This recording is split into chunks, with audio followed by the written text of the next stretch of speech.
selamat malam. Oke, welcome to Dikdok Diskusi Karo Dokter episode 94.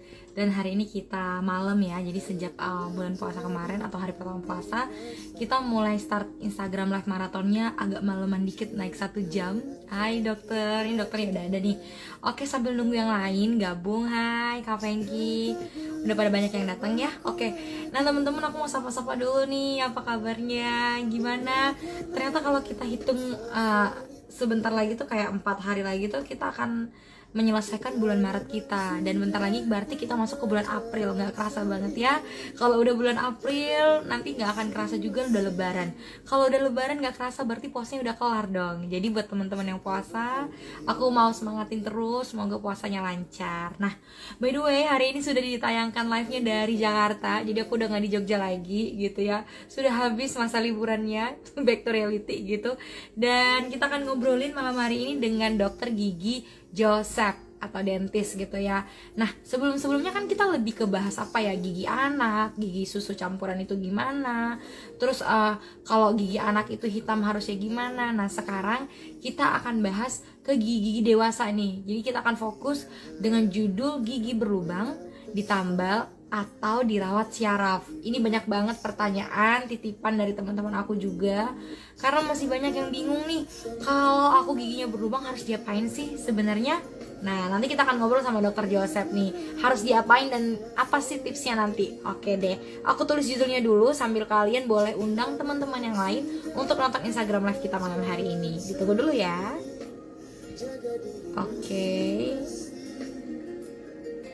Oke, aku undang dokter Joseph kalau gitu.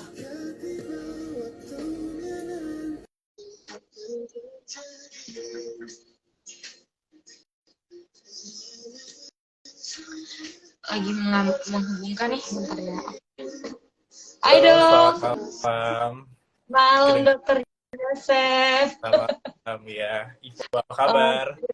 Oke, baik dokter, jujur tadi aku udah sempat tidur bentar karena aku ngantuk banget ya, karena kayak ini malam banget nih dok. Ternyata wow, ngantuk. Lumayan, udah jompo nih. Dokter Joseph, apa kabar? Selamat datang di Dik Dok. Selamat malam, baik kabarnya.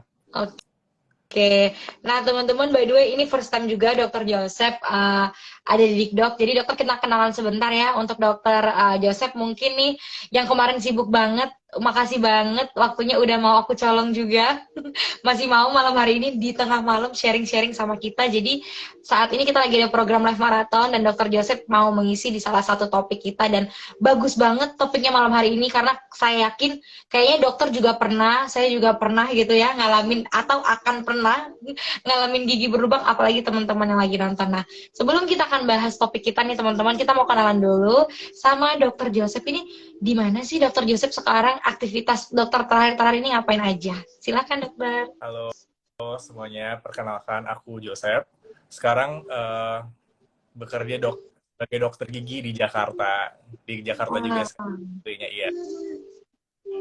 Oke, di Jakarta. Oke, ini teman-teman udah ya di Jakarta, nggak usah di-spill. Kayaknya tadi banyak fansnya dokter sih. Pada DM-DM ini dokternya. Kayaknya teman-temannya sih juga yang kayak DM-DM. Tapi beberapa penonton di klub juga tadi DM ini dokternya di mana ya? Pada kepo soalnya biasanya dok. Nah, oke. Nanti kalau mau tanya lebih lanjut, DM dokter Josephnya langsung ya. Jangan di sini. Dok, kita mau langsung ngobrol nih. Dokter Joseph kan sebagai dentis atau dokter gigi. Jadi pasti apa yang nanti dokter sharingkan sudah apa ya, kita tanya pada ahlinya lah sekarang gitu. Makanya kita mau ada Instagram live, kita tuh bahas gigi berlubang. Kayak tadi saya bilang, pasti semua orang akan pernah deh giginya berlubang, atau mungkin sudah giginya berlubang nih sekarang. Kita mau ngobrol dulu gigi berlubang itu sebenarnya kalau dalam dunia kedokteran atau dunia kesehatan, definisinya itu apa sih sebenarnya dok? Oke, baik. Teman-teman mungkin sudah aware tentang gigi berlubang. Kalau di kedokteran gigi, kita sendiri sebut gigi berlubang itu sebagai karies. Nah, karies itu adalah suatu kondisi di mana terjadi demineralisasi kita sebutnya. Jadi, mineral-mineral gigi itu lepas dikarenakan adanya ketidakseimbangan antara pH rongga mulut, sehingga mineral-mineral dari gigi ini menjadi rapuh dan lama-kelamaan membentuk lubang. Seperti itu, kurang lebih. Nah, Oke, ya. Spill dikit dok. Itu kan tadi definisinya. Saya yakin banget dok, dari kita kecil orang awam gitu ya, atau teman-teman yang mungkin belum tahu, sampai kita gede itu mereka tuh paham atau kita paham kayak gigi berlubang itu penyebabnya adalah karena mungkin paling banyak yang mungkin dokter juga sering dengar makan coklat. Betul, betul, Atau betul. yang kedua karena nggak sikat gigi. Nah kita mau dengerin langsung nih dari dokter Joseph, sebenarnya kenapa sih orang itu bisa punya gigi berlubang dok? Apa emang karena nggak sikat gigi? Apa karena emang suka makan coklat? Atau kenapa? Oke, jadi sebenarnya penyebab gigi berlubang sendiri ada banyak. Jadi bukan cuma karena seperti yang Ivo sebutin tadi ya, makan coklat kan makanan manis ya. Itu juga salah satu penyebab. Tapi sebenarnya penyebab gigi berlubang ini disebabkan oleh berbagai faktor.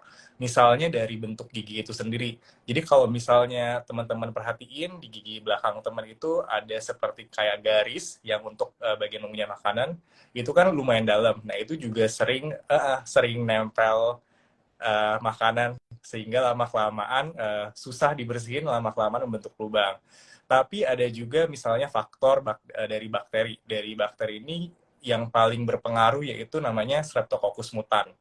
Sebenarnya banyak bakteri, cuma yang paling berpengaruh itu Streptococcus mutan. Kemudian juga ada dari faktor waktu.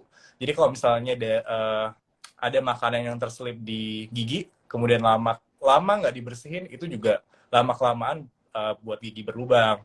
Terus juga dari si tadi yang seperti Ivo sebutin, makanan manis, itu lama-kelamaan juga bisa bikin gigi berlubang. Ada juga faktor-faktor lain seperti misalnya dari air ludah. Kalau misalnya air ludah kita jumlahnya sedikit, atau kita sering sebut sebagai serostomia, itu lama-kelamaan bikin kondisi rongga mulut juga nggak bagus self cleansingnya gitu.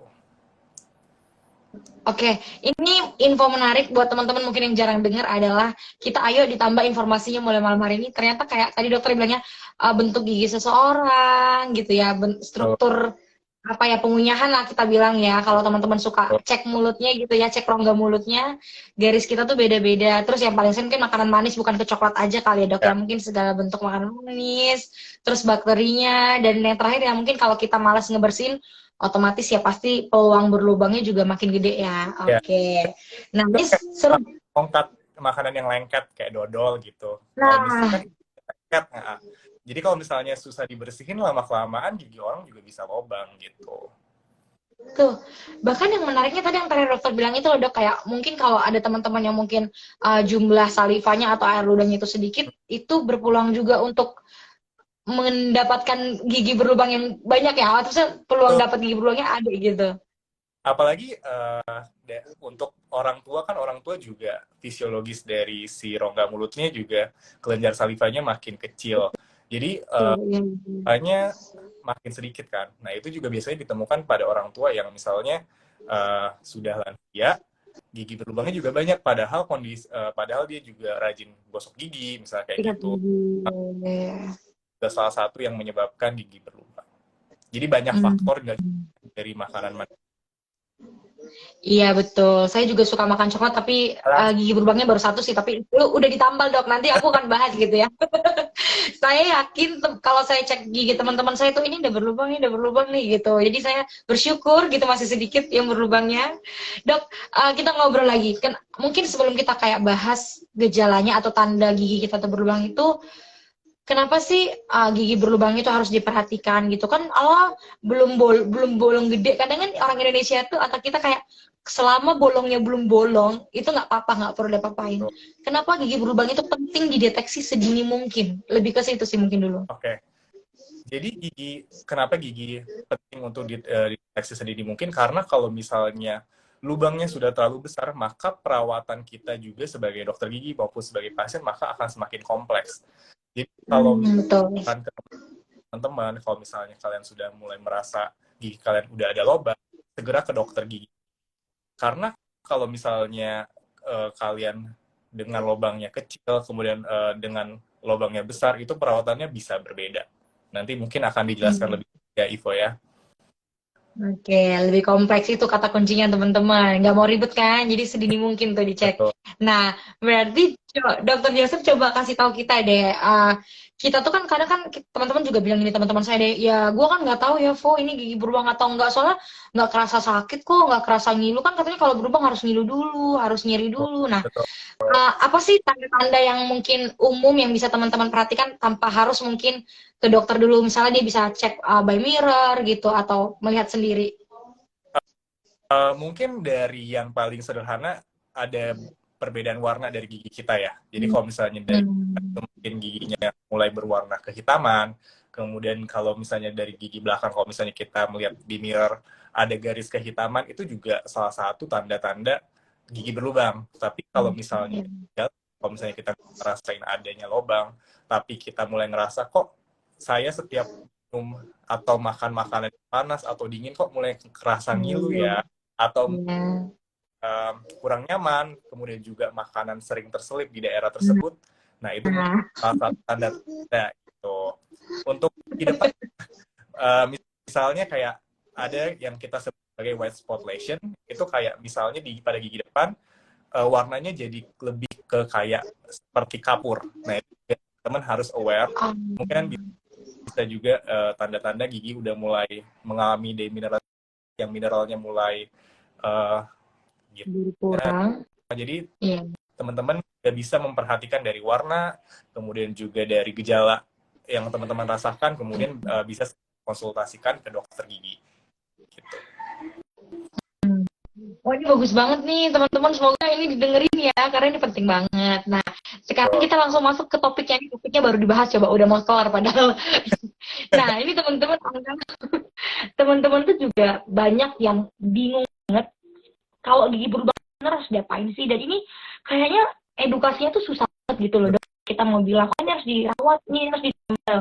Apa, kita mungkin gigi berlubang itu berarti apa sih yang membedakan kalau gigi ini harus ditambal, kalau yang kayak gini harus dirawat? Dan mungkin dokter boleh kasih dulu ditambal itu definisinya seperti apa dan dirawat itu seperti apa, karena masih banyak juga yang nggak tahu. Oke, teman-teman.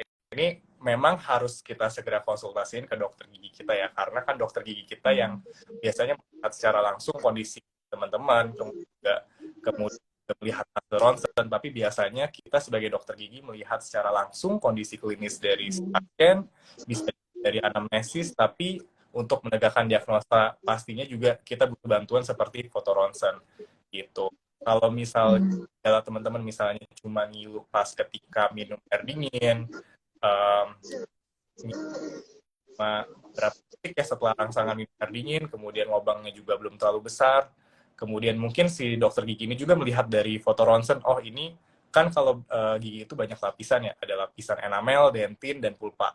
Pulpa itu syaraf, enamel dan dentin itu lapisan yang lebih luar.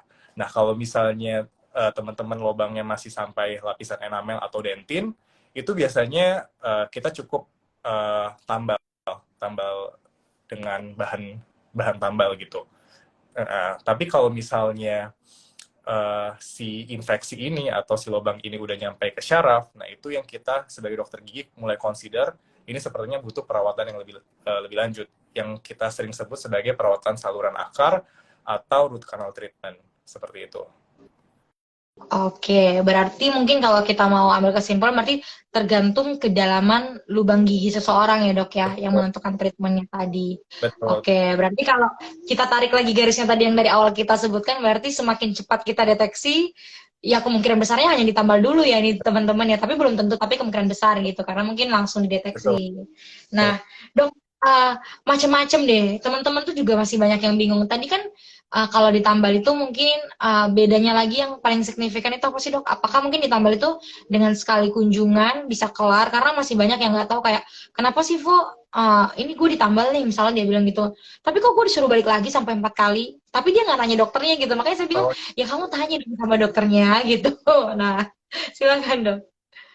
baik. Kalau misalnya kunjungan yang berkali-kali itu biasanya si dokter giginya udah melakukan perawatan syaraf ya. Kalau misalnya Ya. itu biasanya kita lakukan satu kali kunjungan itu sudah bisa selesai teman-teman. Tapi kalau misalnya perawatan saluran atau root canal treatment itu memang biasanya berbagai, maksudnya berkali-kali kunjungan karena memang perawatannya seperti yang saya tadi bilang lebih kompleks.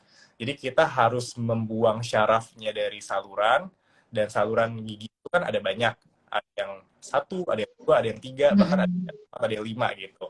Jadi tergantung tingkat keparahan dan anatomi dari saluran akar tadi. Jadi makanya si dokter gigi ini membutuhkan waktu yang lebih lama untuk membersihkan infeksi teman-teman tadi gitu. Jadi mungkin kunci pertama baru dicari dulu si salurannya, nah kunjungan kedua baru misalnya diambil syarafnya gitu. Jadi memang tergantung kesulitan gitu. Tapi biasanya kalau nggak ada infeksi akan lebih cepat. Kalau misalnya ada infeksi, dia bahkan bisa lebih lama perawatannya seperti itu. Oke, oke. Wah, ini suka banget saya kalau bahas-bahas kayak gini nih. Oke, ini teman-teman udah rame yang nonton. Padahal udah malam loh, ini nggak pada tidur ya. Teman saya udah tidur tadi sebelah. Dok, lanjut lagi. Berlubang, boleh nggak dikasih mungkin edukasi sedikit saja gitu yang paling sering dokter temuin biasanya uh, kondisi pasien itu saat ketemu dokter ingin menambal gigi gitu atau dokter temukan giginya berlubang, biasanya kondisinya udah separah apa sih dok? Kita pengen tahu aja apakah memang udah parah banget rata-rata sekarang atau memang udah mulai aware nih teman-teman sekarang ke dokter. Oke, jadi kalau misalnya untuk uh, teman-teman yang tinggal di kota, kalau saya lihat memang lebih aware. Jadi kayak kalau misalnya udah mulai gigi berlubang, mereka itu lebih aware untuk datang ke dokter gigi. Jadi kondisinya belum terlalu parah. Paling bisa kita lakukan penambalan atau mungkin butuh saraf, tapi kondisi giginya juga belum yang sampai infeksi. Tapi teman-teman kita yang masih di daerah, yang fasilitasnya belum memadai, saya beberapa kali volunteer ke daerah-daerah, karena mereka nggak punya pilihan, kondisi giginya tuh udah ke dokter gigi, sudah mulai periksa, itu kondisinya biasanya udah tinggal sisa akar, atau kondisinya yang udah parah, yang memang prognosis, jadi kayak bisa diselamatkan, atau misalnya kita juga nggak punya alat untuk membersihkan syaraf tadi. Jadi memang beruntunglah teman-teman yang tinggal di kota karena fasilitas ketenaga kesehatan itu lebih gampang dibanding teman-teman kita gitu, yang di daerah. Gitu. Atau teman-teman kalau udah tinggal di kota, ini teman-teman saya yang nonton nih, tolong ya giginya ditambal. Nah, berarti sekarang ke persiapan dok. Kayak apa sih pasien kan sebenarnya pasien ini atau teman-teman nanti juga harus menyiapkan selain dari biaya gitu ya. Apa sih yang perlu disiapkan untuk teman-teman nanti untuk penambalan ataupun perawatan saraf? Sebenarnya selain biaya ya paling kalau misalnya di tempat praktik dokter belum ada seperti misalnya alat ronsen, biasanya kita minta foto ronsennya dulu gitu.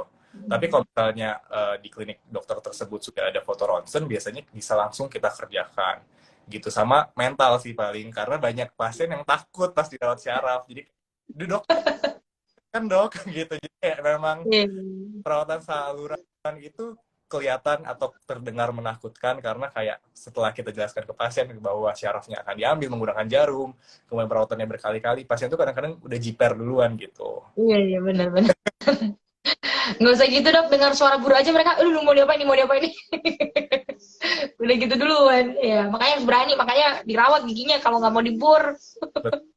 Oke. Dok, gambaran singkat deh. Kita memang sekarang di YouTube udah banyak ya, edukasi kesehatan juga saya yakin udah makin banyak nih soal gigi, edukasi gigi. Nah, dari Dokter Joseph boleh di-sharing sedikit nggak proses penambalan gigi ke pasien itu biasanya gimana sih gambarannya dok? Gitu kayak biar teman-teman tuh nangkap oh gigi ditambal tuh sebenarnya kondisinya seperti ini dan wajar kalau misalnya suatu saat akan misalnya bocor, lepas lagi, patah. Kadang kan mereka ngira, aku udah ke dokter, harusnya udah nggak ada masalah dong. Nah, silakan dok. Oke, untuk proses penambalan sendiri itu sebenarnya kita sebagai dokter gigi kayak yang seperti disebut ada bur gitu kan. Jadi bur ini tuh gunanya untuk membuang si jaringan-jaringan yang terinfeksi tadi gitu. Setelah jaringan tadi udah benar-benar bersih, kita mulai proses penambalan. Ada yang prosesnya kita etching, kita bonding. Jadi itu seperti proses penambalan kita seperti larutkan sedikit giginya supaya bisa nempel, baru ditambal. Sebenarnya proses penambalan lumayan sederhana, tapi memang sebagai dokter gigi kita melihat kondisi pasien nih, apakah dari kondisi pasien ini bahannya apa nih yang bisa kita pakai. Misalnya ada yang kita sebut gelas ionomer, atau misalnya kondisi pakai komposit. Nah, itu beda-beda kondisi lagi yang mempertimbangkan. Dan untuk tambalan yang lepas itu sebenarnya hal yang wajar, teman-teman, karena kan namanya juga bahan tambal ya. Bahan tambal pasti ada juga masa bahan tambal ini yang menempel ke gigi. Seperti misalnya komposit nih. Komposit itu lama-kelamaan dia akan menyusut. Jadi mau nggak mau ada masanya gitu si tambalan ini lepas. Jadi kalau misalnya tambalannya lepas, silakan komunikasiin ke dokter gigi, mungkin akan ditambal ulang atau misalnya si dokter ini akan memilih bahan tambal yang lebih kuat. Seperti itu. Oke, ini juga biar teman-teman tahu kalau ciptaan Tuhan itu udah paling terbaik gitu. Jadi kalau bagian gigi yang sudah hilang kena lubang itu mau sehebat mau setebal apapun gitu tambalannya, ya tetap yang paling kuat itu ya yang tadi hilang itu gitu ya, udah kena bakteri tadi yang udah berlubang. Dok, kita ada pertanyaan nih masuk, teman-teman boleh ya kalau mungkin giginya udah mulai ada gejala-gejalanya, mungkin kayak dok ini kayak suka nyempil-nyempil apakah aku gigi berlubang. Ini ada pertanyaan masuk satu, kita coba jawab dokter sama-sama. Ini dari Kak Diki Juniata. Dok mau tanya, kalau cara mencegah gigi berlubang, kalau dari anatominya gimana ya? Kan udah dari sananya bentuknya seperti itu. Nah, ini maksudnya gimana nih? Biar teman-teman paham. Baik, Kak Diki. Terima kasih ya pertanyaannya. Pertanyaannya bagus banget. Jadi untuk biasanya anatomi yang dalam-dalam itu kita sebut fissure. Nah, perawatan namanya kita sebut pit fissure sealant. Jadi pit fissure sealant ini adalah perawatan kita seperti menutup si anatominya hingga dengan bahan tambal sehingga makanan tadi tidak masuk ke sela-sela gigi yang dalam gitu. Dan biasanya ini kita lakukan ke anak-anak yang giginya baru tumbuh gitu. Berarti lebih kayak ke pencegahan ya jatuhnya ya dok ya sebenarnya. Pencegahan sebenarnya perawatan. Oke. Nah dok, ini tadi teman saya juga ada nanya dok. Jadi dia waktu itu sempat ditambal giginya dan dia bilang, tambalan gua kuat kofo gitu. Emang lu tambal apa? Saya cek gitu kan. Oh ini nah amalgam ya. Kalau itu memang kuat. Nah mungkin teman-teman yang nggak tahu tambalan yang jenis amalgam atau mungkin pernah merasakan ditambal amalgam itu apa sih dok bedanya? Kenapa emang beneran kuat atau gimana? Kok sekarang apakah masih ada gitu? Oh, baik. Untuk tambahan amalgam sendiri sebenarnya sekarang sudah tidak ada. Jadi karena kandungan amalgam sendiri ada yang namanya merkuri, dan merkuri ini kurang baik di dalam tubuh. Nah, sekarang kita biasanya pakai tambalan yang namanya komposit, itu bahan tambal yang sewarna gigi. Jadi tambalan amalgam ini memang kuat, tapi kita sebagai dokter gigi untuk menambal si amalgam ini pengambilan jaringan gigi yang sehat itu juga banyak. Karena makin sekarang itu zamannya kita mulai semakin mengurangi pengurangan gigi yang sehat, makanya kita lebih suka bahan komposit sekarang, dan amalgam sekarang udah nggak pernah digunain gitu. Tuh, dengar ya, jangan dicari amalgam kemana-mana, udah pakai komposit aja namanya guys. Yang penting diperiksa dulu sih kalau dari aku ya. Nah, dokter, ini nggak kerasa nih udah di akhir gitu ya, kita udah 20 menitan. Nah, dari dokter Joseph, saya tuh pingin banget sebenarnya setelah nonton ini gitu, teman-teman itu kayak apa ya, kita kan tahu ya dok ya susah banget gitu ya edukasi kesehatan gigi sebenarnya kayak ayo dong dicek aja cuma sekali 6 bulan, tapi apa nih dok dari dokter deh misalnya untuk memotivasi teman-teman terutama nih gigi berlubang ini adalah sumber dari segala sumber masalah yang nanti teman sendiri yang rugi gitu kalau dibiarin aja. Oke, mungkin motivasinya duit ya kali. Kalau kalian udah makin parah, uang yang kalian keluarin pasti banyak ke dokter gitu. Jadi kalau misalnya udah maksudnya kalau teman-teman datangnya pas kondisi giginya belum parah, itu biasanya kan cuma tambal, misalnya tambal harganya segini. Tapi kalau misalnya kalian teman-teman butuh perawatan syaraf, itu bisa harganya bisa beberapa kali lipat dari harga penambalan. Makanya kalau misalnya teman-teman nggak pengen kondisi giginya, maksudnya kalian udah merasa kalau gigi kalian berlubang, segera aja datang ke dokter gigi. Maksudnya itu pasti nggak akan semahal kalau misalnya kalian bawa ke dokter gigi itu pas kondisinya lebih parah gitu. Yuk didengerin, ntar lagi THR guys. Jadi sebelum terima THR pastikan budgetnya juga dialokasikan untuk gigi. Jangan cuma beli ini doang, COD-COD doang Boleh. ya. Ayo dikasih budget untuk giginya. Aduh, nah itu karena gigi juga investasi gitu untuk kita semua.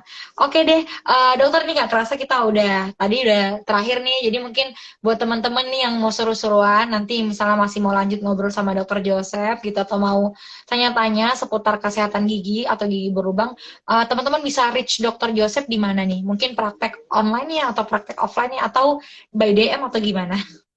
Boleh DM IG aja @dokter24.